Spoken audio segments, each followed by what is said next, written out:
Hey guys, it's Rob here from SR3. I posted up a video earlier today of a coil similar to this, a rope wrapping method that we can use for a bunch of different techniques, and people were baffled. They didn't quite understand how this thing works, and it's a bit weird the first time you see it if you haven't seen one of these things before. It's used around the world for a number of different uses. I've heard of a lot of military guys using it. I used to use it doing wildfire repel operations here in Canada. So it works fairly well in the right circumstances. It works with all different rope diameters. It's a little bit easier with a bigger rope for sure, and sometimes covenantal rope that's quite stiff it makes it a little bit challenging. But for the most part, it's doable with pretty much anything. So you can use it for tag lines if you're on the ground tending a tag line for a litter or a basket or something like that. You can use it as a high line type transfer if you're going to drop down some rope to a boat or something like that. You can actually drop the whole coil and it'll deploy as is, or you can just use it as a rope wrapping method to basically deploy rope coil with you as well. A bunch of different options there. Like I said, when I was rappelling, I used to drop the rope out of the aircraft as a coil, and it would, because of the weight of it, it would deploy quite nicely down to the ground. So lots of different options. The idea is it should be fairly neatly wrapped all the way around, and as you pull rope out, it should just deploy freely. A little bit of tension required, and if you haven't done it right, sometimes these loops can be a little bit tight and cause extra friction, but for the most part it should deploy fairly easily all the way down to nothing. So stay tuned and I'll show you how to do this.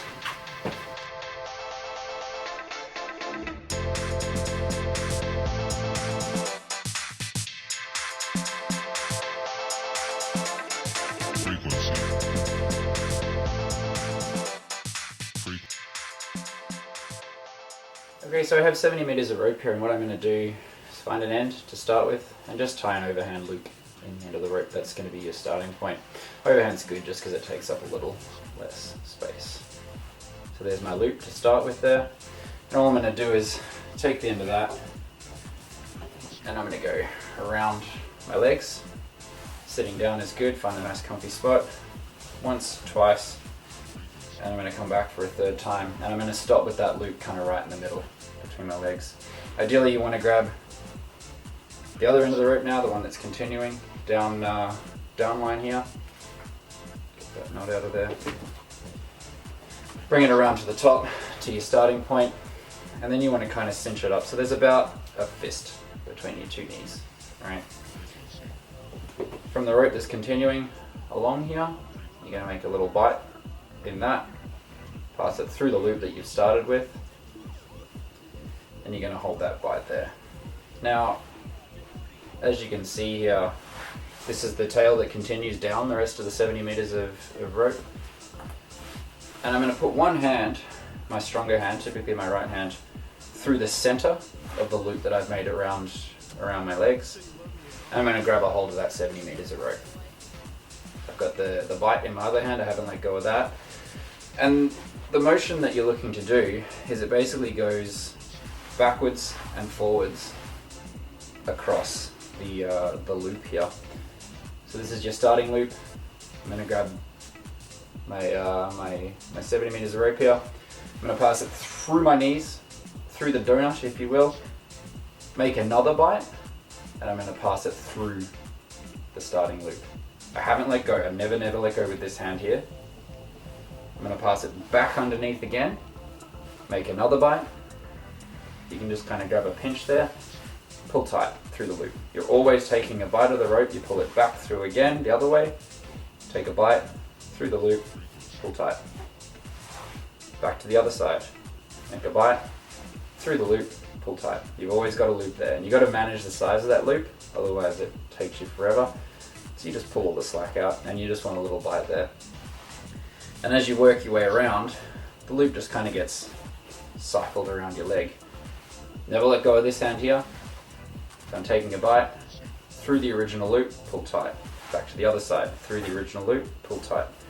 Manage that slack. Back to the other side, pull tight. Manage the slack. Back to the other side, pull tight.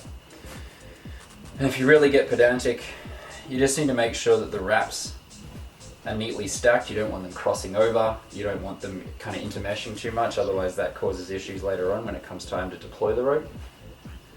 But all you do at that point is, again, I've never let go of this live end of the rope here, and I always just keep a bite of my hands through that working loop. Through, back the other way, pull tight.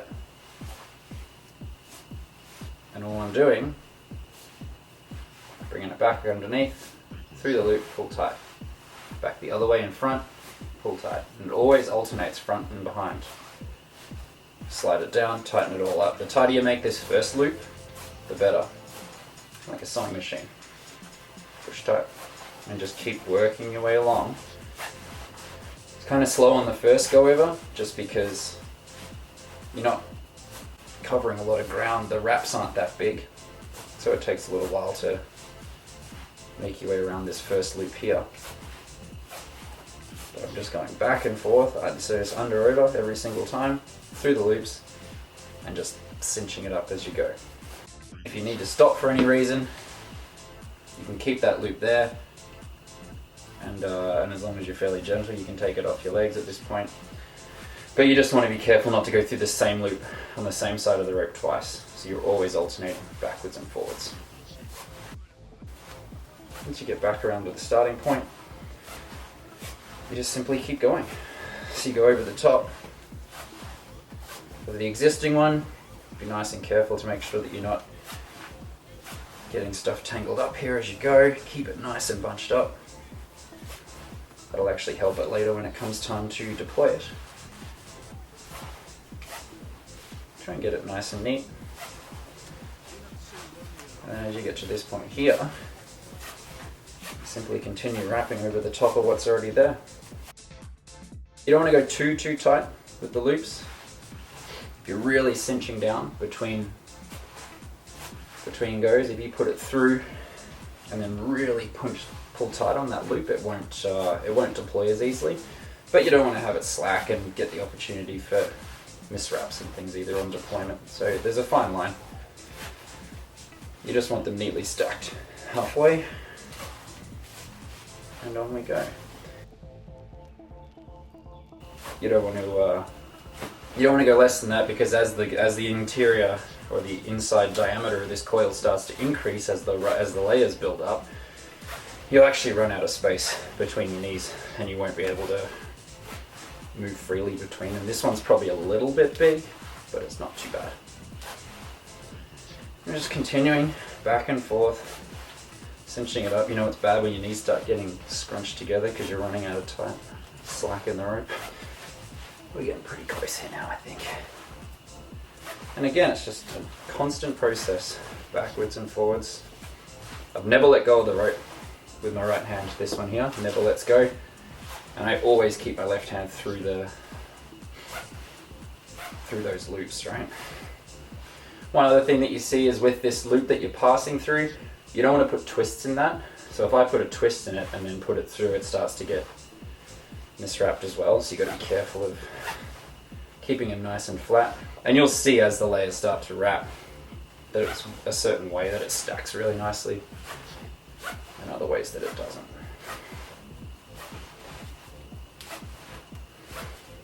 Almost done here. So that's just coming around for the end of the third layer now, I believe. And we're probably going to be, basically done here.